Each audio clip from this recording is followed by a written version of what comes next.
What do you know about Valkyries? Did you know that they are actually older than the Norse legends about Valhalla?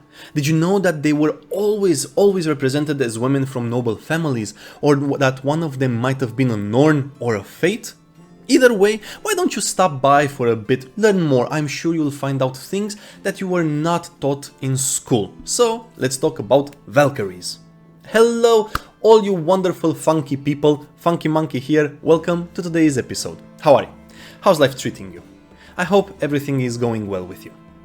On today's episode, we will talk about some rather iconic entities that have survived the ages and have a well-established place in our cultures. If you are a world builder, I am sure that the stories I will impart with you today will help you enhance your world, make it feel more alive, make it more fascinating, help you enthrall your audience, and even help you with some of the questions that you or your players might have about the world you are building. If, on the other hand, you stop by just for the stories and information, I'm sure that you will find out things you did not know before, things that will enrich your general knowledge and give you enough bits of information to either enthrall those around you, or my favorite pastime, bore the living crap out of them with your historical stories. Before we jump in our story, let me tell you what I will be painting today. Nope, I'm not painting potato if that's what you're thinking. Today I will be painting a Sister of Battle, a Seraphim actually. A little while ago I started a short journey of learning how to better paint Warhammer 40k miniatures by painting 7 Sisters of Battle. For each miniature I tried something different, a different method, putting in more hours, trying slapchop, etc. This is Sister of Battle 6 of 7, so I'm almost done with them.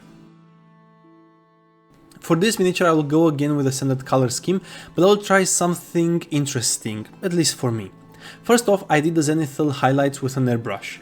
I started using this quite recently and I'm still getting the hang of it. I will go for heavy contrast and highlights, and for the jetpack, well, I plan on painting scorch marks on it. And I will also try to paint a glowing effect on the 2 globes on the backpack to give off the impression of energy generation.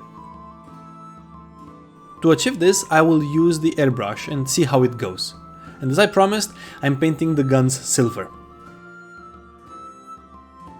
The cloth will get a thin coat of Ushapti bone, over which I will apply crimson and then come in with brighter and brighter highlights, while the armor will get one thin coat of black before highlighting. I know there is no need for a hard contrast highlights once I have a zenithal in place, but as the first paints were in place, I wanted to go harder on the highlights. I will ask for your pardon in advance. At one point I moved the camera thinking I will get a better shot, but what ended up happening was me painting off camera sometimes and losing focus a little too often for my liking. But I am still adjusting to the new lens, so bear with me. Hope you enjoyed the painting.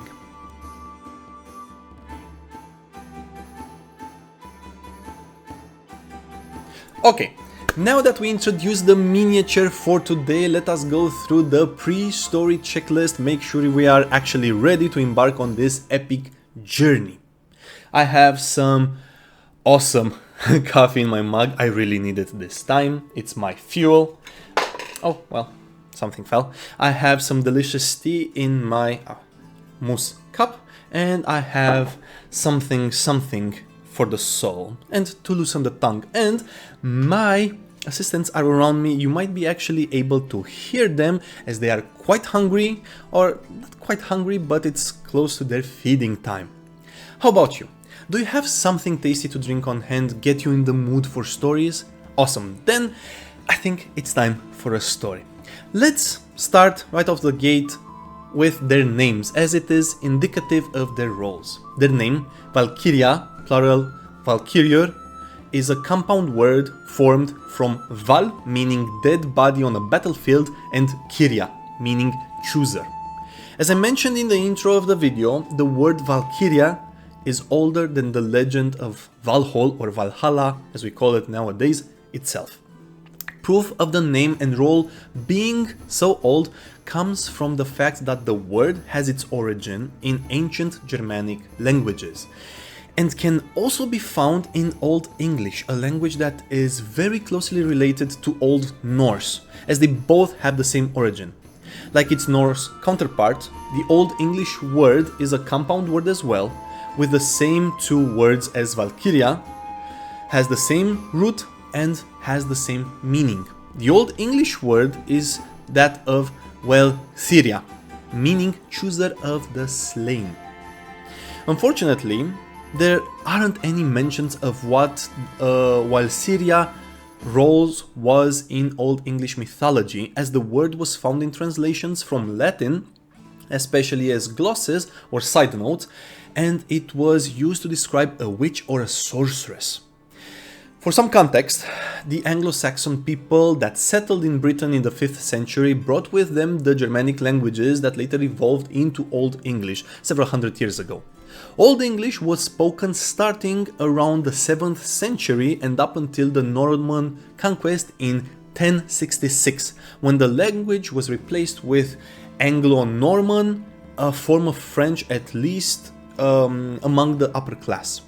Seeing how the word is similar in both Old English and Old Norse, both have their origin in the Old Germanic languages, and we know that the languages broke off at one point and evolved separately, and that the Old English has no concept of Valhalla while the Norse did, we can safely conclude that the Valkyries predate Valhalla.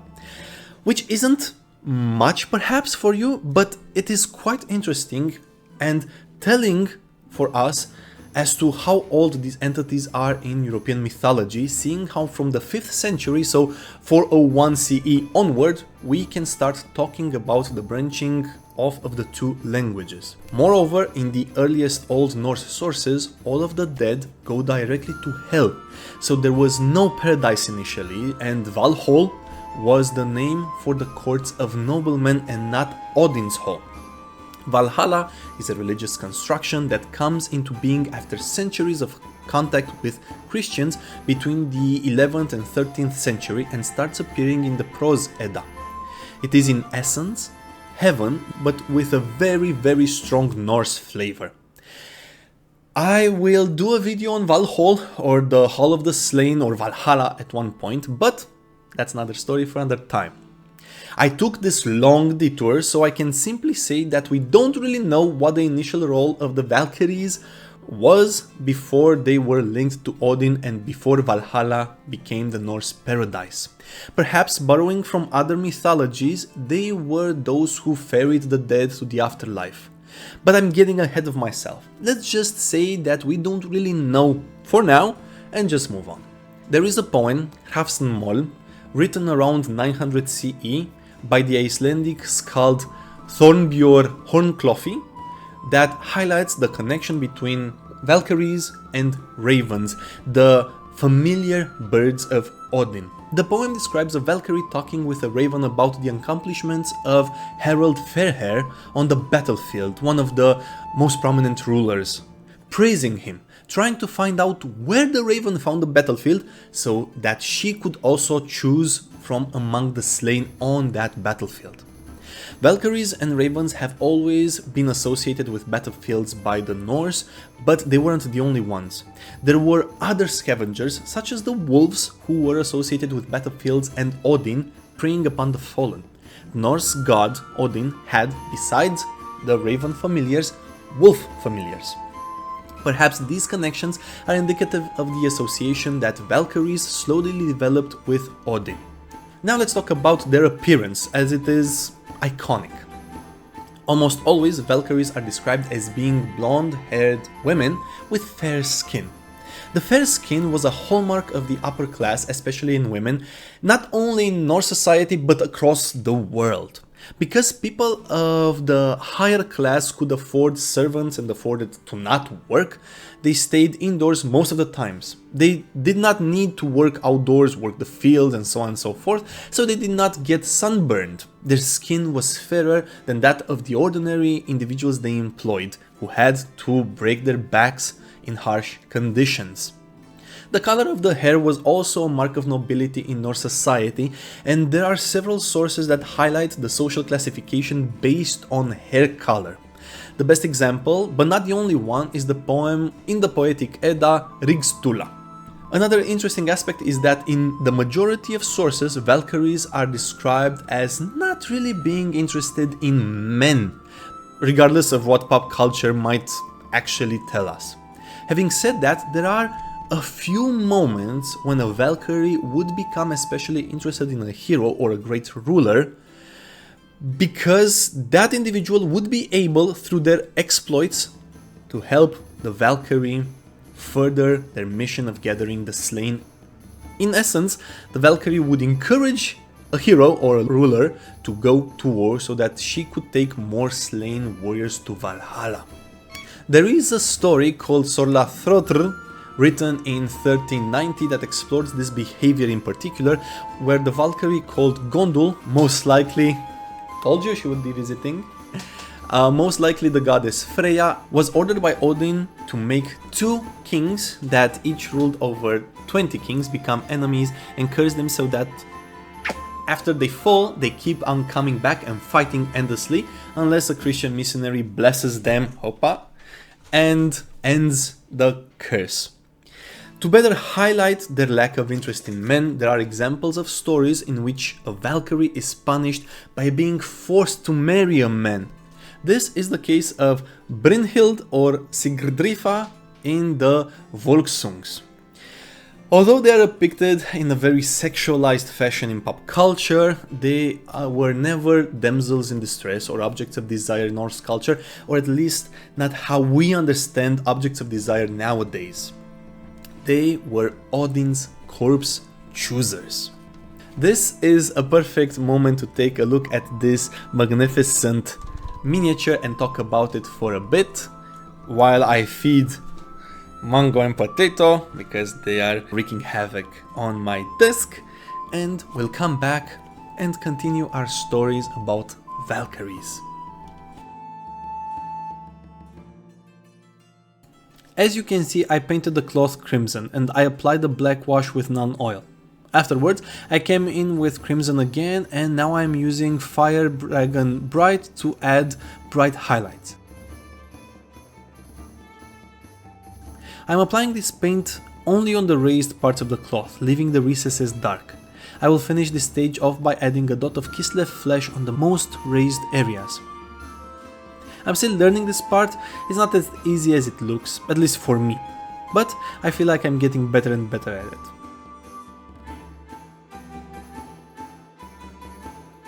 With the cloth done, I am turning my attention to the armor. I am edge highlighting all the edges and lines of the armor using Thunderhawk Blue. This separates the miniature in clear segments and gives an overall nicer, cleaner look. Using this paint, I am also painting the upward facing surfaces. Once this is done, I am applying Fenrisian Grey on smaller areas, allowing the previous color to still show through. Then I will come in with Administratum Grey for the final touches.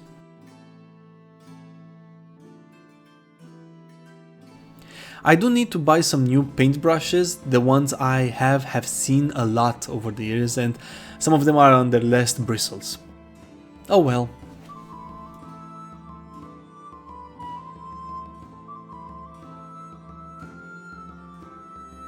Okay, let's continue with our story about the Valkyries with where do they come from? That's a very interesting story. Where do Valkyries come from? Although they are mythical entities, they are not born this way, but rather they are women of noble birth who become Valkyries. Their powers can be taken away actually, as we will see in a bit. The only problem is that we don't really 100% know for sure how one becomes a Valkyrie, but we do have some clues. The reason we are missing information, like in the case of most of our history, is because when these stories were the norm, the general belief and knowledge among the population, there was no real reason for somebody or anybody writing these beliefs down. Everybody knew them. Why would you write them down to teach others? Everybody knew them. It's like with a recipe for bread or salad, or most simple recipes for that matter. Why would you write it down when everybody knows how to make bread, and you could teach your children and they can teach their children and so on and so forth. Or even better, how many of you actually write down recipes? With that in mind, think about the fact that nowadays most of us know how to write, and still we don't write down simple recipes or legends or stories or superstitions. Now think about a society in which most people did not know how to write, and those few who did wouldn't waste time writing down something everybody knew. They would write down only the most interesting of stories or the strangest. And now keep in mind that in those times, the few who knew how to write were usually Christian, at least here in Europe, Christian monks and priests. Why would they waste their time with pagan legends and myths? The same happens with most myths and beliefs from times long ago, and in the Viking Age most of the mythology was oral, passed down by the elders, by skulls or within communities. So when they do end up being written down, they are already altered, and then another layer of alteration comes in because of the individuals who were actually writing down these stories. What clues we do have come from several poems of the Poetic Edda. These were very old sources that were gathered and written down by several very prominent skalds, among which Snorri Sturluson. One such poem, Volundarkthir, talks about three brothers, Volungr, who was an elf smith, Slagfidr, and Egli, who happened upon three women who were spinning linen on the shore of the lake Ulfsjar, Wolf's Lake, and near them their swans' garments or swan skins. The women were Valkyries. The swan skins probably refer to feather cloaks that the women wore. The three women were all daughters of kings, and they were Hlathguthra Svanvit, translated as Swan White, Hervor Alvitr, translated as All Wise or Strange Creature, her sister, and the third was Ölrun, translated as Beer Rune. The brothers snuck up on them, stole their swan skins, and managed to abduct the three women, take them back to their house in Ulfsdalir or Wolfdales, and live with them for 7 years until the women managed to get their swan skins back and fly away, becoming Valkyries once more, judging fates and choosing the dead. As you can see, the swan skins can be stolen from a Valkyrie and rob them of their powers in doing so. Otherwise, I'm sure you would agree, the three Valkyries could have easily at least fly away, if not actually crush their abductors. These skins also grant them the power of flight, as Valkyries are said to fly over battlefields while choosing the worthy. With this story, we circle back to the beginning of our tale and highlight the fact that Valkyries were usually women of noble birth who became Valkyries. There are some cases when the Valkyrie is not necessarily a human. There is one example of a Jotun Valkyrie, Volsungr's mother, the elf smith of our story from just now. She was called an Öxmoy, a wish girl, which is usual for Valkyries, especially in relation to Odin. They were called, when described, Öxmoy. As world builders, these cloaks can easily be considered some very powerful magical item that a god bestows upon their champion and grants them immense powers. The Valkyries were not some supernatural entities, but instead they were empowered women who became Odin's choosers of the slain. We don't really know if they chose this path themselves or if Odin chose them for this role. Oh, and there are no records of male Valkyries. Let's go through a list of Valkyrie names, as they are quite fascinating and indicative.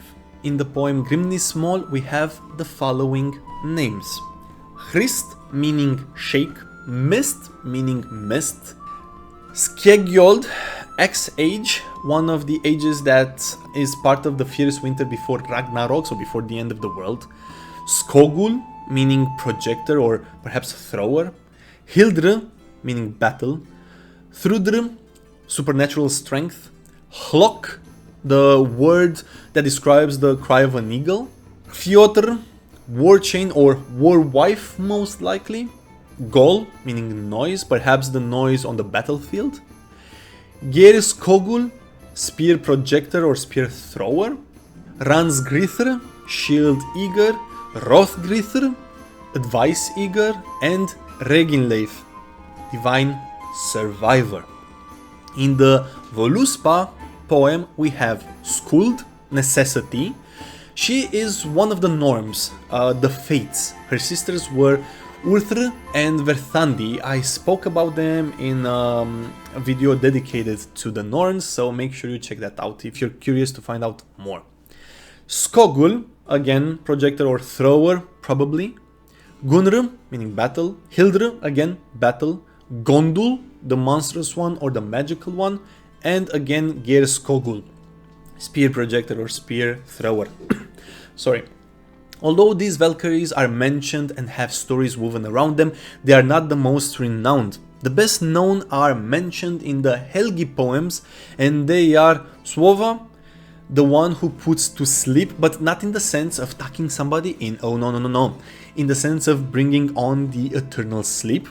And other famous Valkyries are Sigrun, Victory Rune, and Brynhildr, or war armor or something to that effect. And Sigdrifa, victory chooser or victory bringer, more or less. Why did I list all of these names? Well, because of multiple reasons. First, they have cool meanings.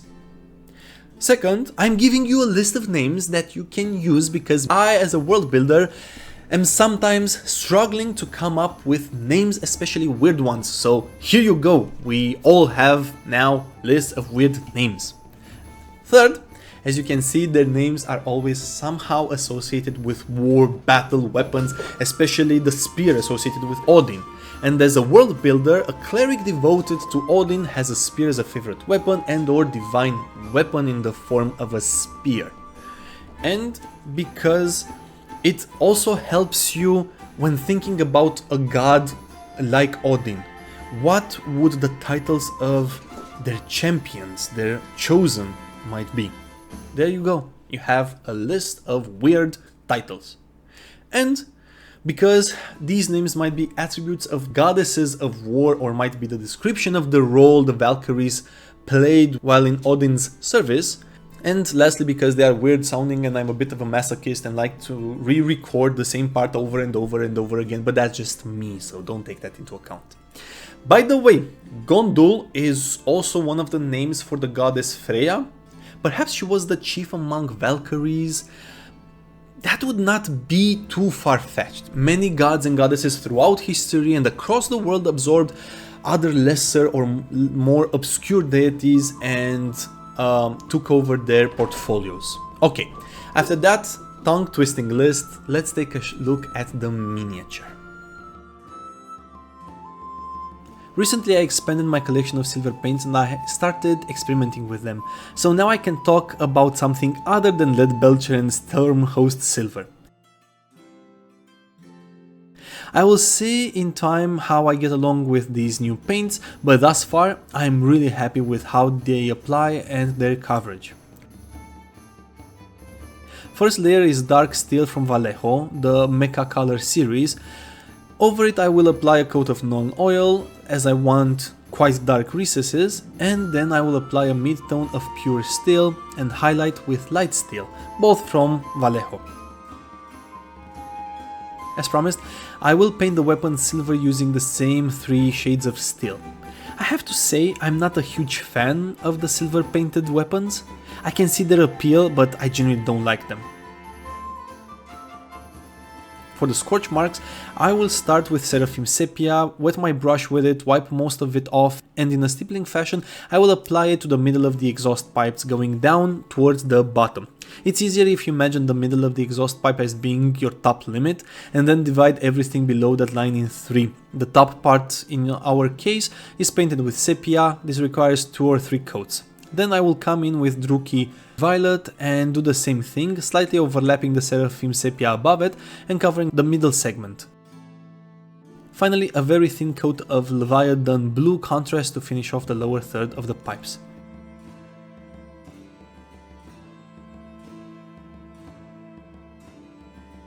And with that, let's wrap up our story about the Valkyries with a few more details about them.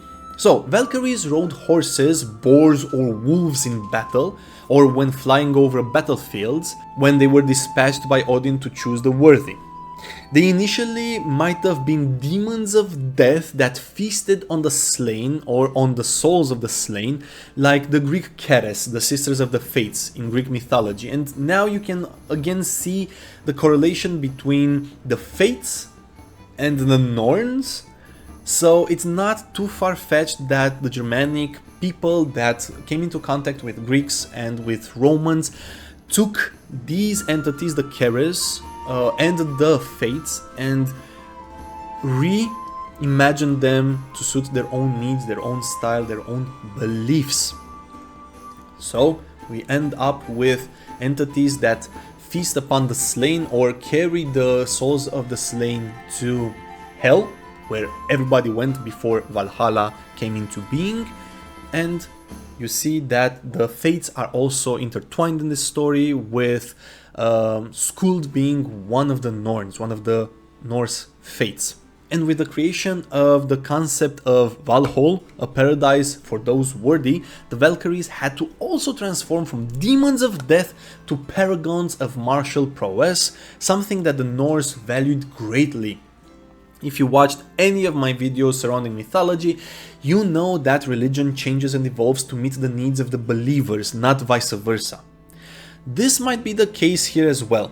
Another influence could have been the shield maidens in their roles in Norse society. These were women who fought alongside men in battle. If this surprises you, I don't know why it should. In North Scandinavia, women had nearly the same rights and obligations as men, and they were expected to take up arms and defend their settlements when the men were away, but not only. One of the most famous stories in which the Scandinavian women defended their realms is that of Blenda of Smaland, either 500 CE or 750 CE. Her village was attacked by a Danish army while the men were away, so she led the women in getting the invaders drunk and then slaying them to the last one. For hundreds of years, this story was used as an example of women badassery, and it still should. There are several other stories that portray shield maidens engaging in battle, so this is not an isolated example. Besides Odin, who chooses the worthy slain for his halls, we also have Freya, who chooses among them too. Each god gets their share of the slain to take to their own realm. Freya rules over Falkvangr, the realm of the people, and her hall is called Sesrumnir, room of many seats, but there are no sources that mention Freya having her own Valkyries, so that's interesting. The rest of the slain go to either Hell, a cold gloomy place where Helja, daughter of Loki, rules over them, or they go to the realm of Ran, a dark labyrinth where the souls of the drowned go, or to burial mounds where the souls that were not taken to any other afterlife still drink, eat, and usually enjoy what they did in life, or hunt the immediate vicinity of their mounds as a ghost. With that, I believe you have enough information to easily include Valkyries in your world. You can copy-paste them in this form or adapt them to better suit your needs, your world, your style. Or you can use this information to bore the living crap out of those around you. I'm kidding. Maybe. You have badass supernatural entities, you have badass artifacts, weird names, everything you need. Imagine your players stumbling upon the swan skin of a Valkyrie and trying it on. If they are a male character, something awful might happen or nothing might happen. But if it were a female character, on the other hand, she would find herself with immense powers and a thirst for glorious battles and for choosing from among the worthy slain and taking them back to Valhalla. The Valkyrie might have lost the swan skin when she was slain, but who would have the power to do such a thing? Take down a chosen of a god? This is something impressive and terrifying at the same time. That's a good plot hook right there. My world already has Valkyries, or at least a form of Valkyries. My players haven't encountered them yet, and there's a good reason for it. But After researching for this video, I want and need to make a few tweaks. And with that, if you enjoyed this video and found value in it, please make sure you like, as it shows me it was useful. Make sure you subscribe and join this wonderful, growing, funky community. And make sure you hit the bell so you are notified when the next video is out. And of course, if you want to, but you don't need to, but perhaps you want to, share this video with your friends, your GMs, your DMs, your storytellers, creators, players, neighbors, family, friends, grandparents, pets, everyone. Oh, and if you want to see more of my lovely assistants, make sure you check out my shorts and TW Creative - Cats, a channel with shorts that have nothing to do with history and everything to do with cat adventures. Potato's 11th name is Tamer. Thank you so much for the privilege of your time. I truly hope you found some inspiration and learned something new today, and I can't wait to see you all funky people here next time on Funky Monkey MP, a place where you get your dose of miniature painting, history, world building and trivia. Remember, be curious, take inspiration from the past and never stop learning, world building and creating amazing things, whatever those are. Your mind and imagination are awesome and don't let anybody tell you otherwise. Until next time, have yourselves a wonderful, wonderful, funky day. Look, I have a tankard. Cheers.